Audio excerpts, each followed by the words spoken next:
First off, I think it's a pure team award.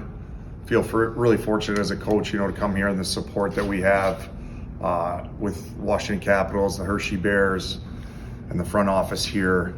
My first head coaching job, I feel really blessed to walk into a situation with such good support. And it's truly a team award, and really thankful for it. Was there a moment this season that kind of you thought that this could be a special year? Well, I'm always kind of an optimistic guy. I kind of felt right off the bat that we had a special group. I think we did a good job bringing in high character individuals, team first guys. And then knowing the history of the Stingrays and the standard there, that was always my standard. Even before I took the job, I knew the bar is high here. It makes this job great. That's a job that I wanted. Orlando, obviously it starts all over again now. Excited for that matchup? Do you like that matchup? Not like that matchup? What do you kind of feel about it? Yeah, it's playoffs. Our division's a tight division. We've seen them so often. It's going to be a really good matchup. They're a good team, well coached. They play a hard style. So we're definitely going to have to be at our best to have a chance. Going off that, maybe just business as usual. What do y'all need to do this weekend to get off on that right foot? Really, I think the way our team plays, we kind of have I like to think a playoff style. We keep it simple, take pride in being hard, and especially the play away from the puck or defensive game. It's more of the same, just trying to, again, be really sharp, because we know Orlando will bring their A game. For you, when you go into the playoffs, so much relies on goalies, and you've got such good goaltending. How big is that to have that as you head into the postseason? Yeah, they always say special teams and goaltending, huge. All facets of the game is going to be big, but for sure, to make a run, you need solid goaltending, sometimes in steal games. But I have total confidence in our three goalies, and kind of in our whole team structure and our defensive identity. What did your brother say about the award? Are you the best coach in the family now, or anything like that? I'm for sure not. I'm probably fourth. My dad and both of them. No, they don't know about it. I haven't talked to them. I think for our organization, it's a great recognition. Jared, the staff, the team. You heard him earlier. He's a very humble guy, and likes to deflect the attention away from him, but obviously he's done a terrific job and a tremendous job this past season, getting us back to where we expect to be. And obviously our goal is to win a Kelly Cup championship. So, being selected as Coach of the Year is a tremendous accolade, and he should be proud of himself and of the team, and I am as well. And hopefully we have a long playoff run. When you hired him, did you see this in the first year, him being the Coach of the Year in the first year? I think you expect to have a good season, but I think in this league there's always,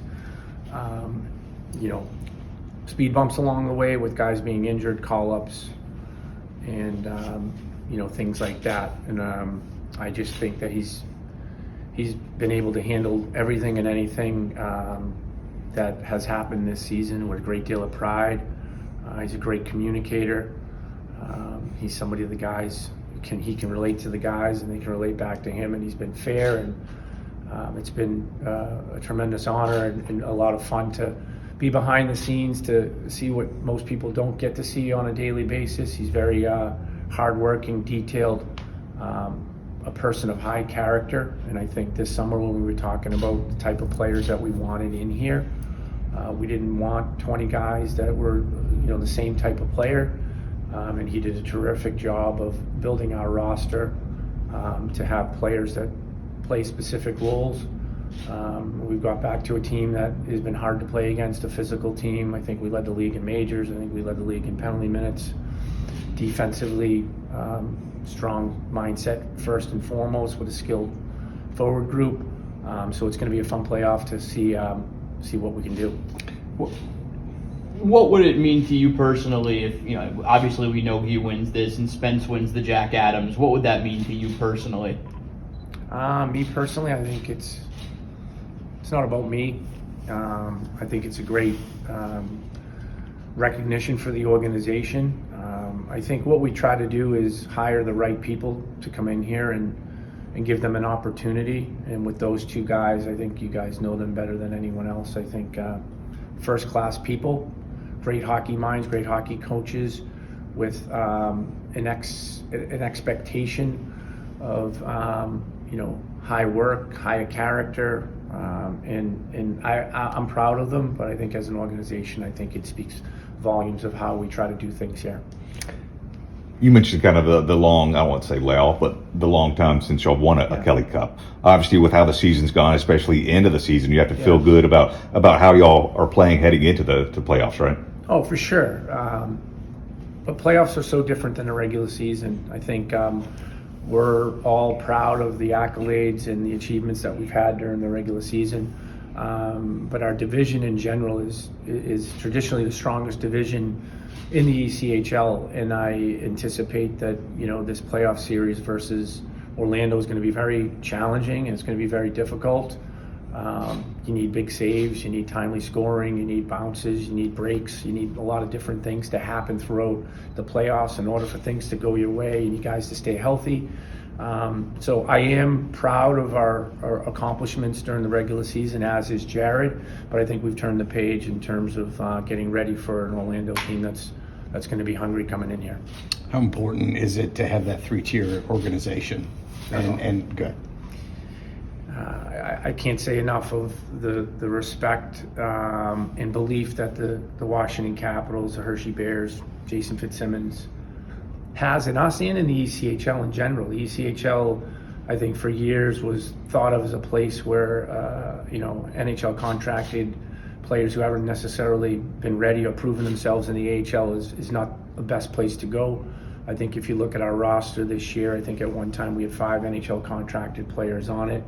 I think some of those guys have really enjoyed their time on the ice, learning from Jared, learning what it takes to be a pro, but obviously off the ice and being in Charleston and things like that. I think it's pretty special that all 3 teams are where they're at in the standings, and all of us are pulling for one another, but I think it speaks volumes to the respect that they have for us and the belief in what we're doing here, that it pays off, and in the ECHL too. That being said, how much help are you going to need from Hershey? Or how much talk is there between you and Hershey for this playoff run, just with call-ups and send-downs? I don't think we ever really talk about it that way or approach it that way. We try to stay out of their way. They're trying to win a championship, as is Washington. So if they call up and say we're going to send so-and-so down, I think that's how we try to approach it. We try to stay out of the way. We got a great group of guys here. So whenever anyone's been called up, we've had plenty of guys who can come in and play big-time roles with the organization and with the team and help us win hockey games. And I think that's what makes the ECHL really unique. It really tests a coach's hockey IQ and tries, presents challenges that ultimately don't happen per se in the NHL and the AHL. So we'll go about business as usual, and if they say may send so-and-so down, we'll welcome him with open arms. But for the time being, I think we're just happy to get things started on Friday night.